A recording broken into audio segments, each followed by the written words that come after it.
নমস্কার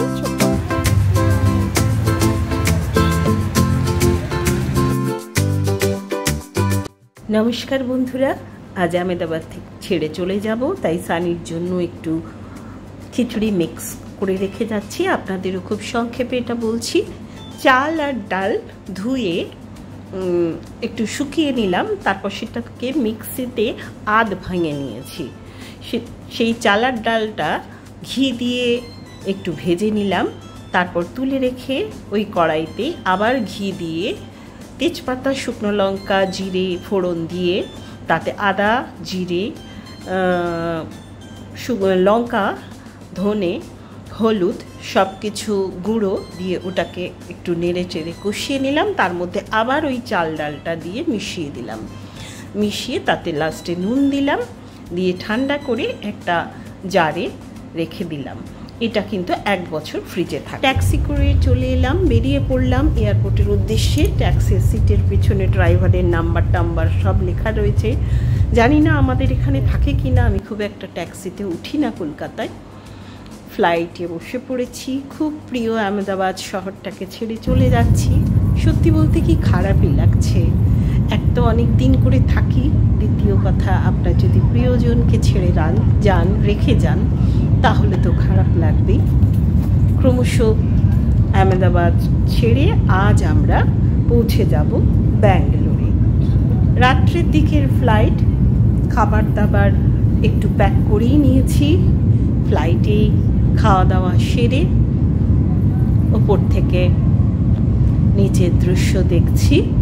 খুব বেশি টাইম লাগার কথা না, ওরা বলে 2.5 ঘন্টা, কিন্তু লাগে না, ওই টাইমটা ওরা রেখে দেয় হাতে। তো যাই হোক, আহমেদাবাদ ছেড়ে আস্তে আস্তে উঠে গেলাম। ফাঁকা ফাঁকা শহরটা, যার জন্য এই শহরটার বিউটি কিন্তু অন্যরকম। তারপর তো আর কিছু তোলা নেই, অন্ধকার।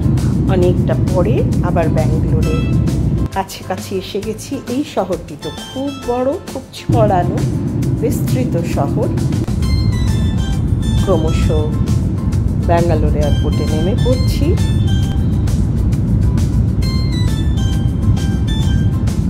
দেখুন, এই সময়টা আমার একটু টেনশন হয়, এই ওঠার নামাটা।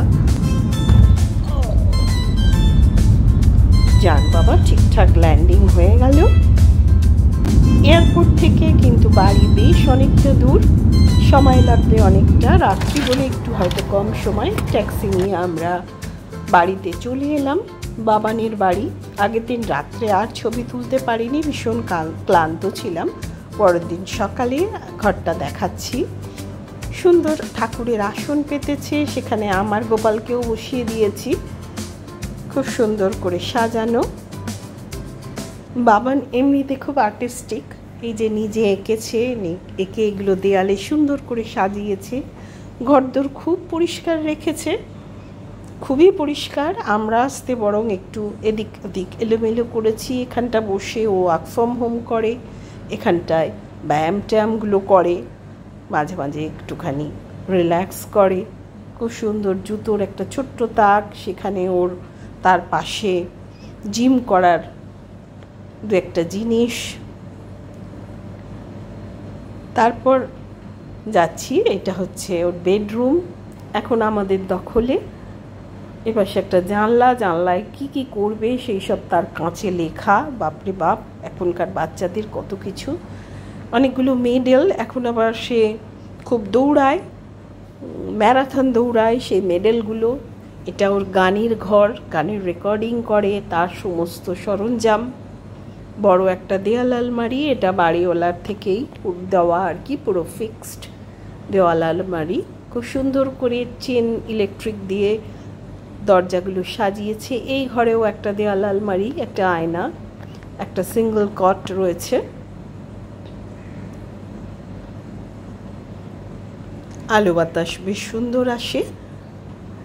এই টয়লেটটা দেখাতে পাচ্ছি না, রবীন্দ্র স্নান করছেন। রান্নাঘর কিন্তু ওর খুব সুন্দর গোছানো ছিল।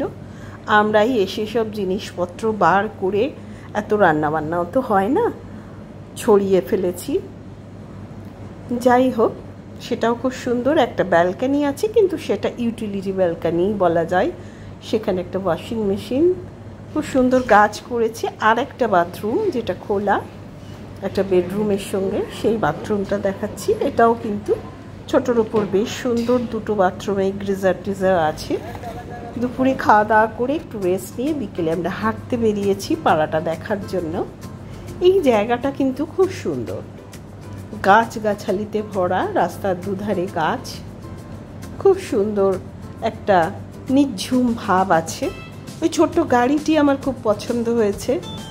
ছোট গাড়ি হলে কলকাতার রাস্তায় সুবিধা হয়।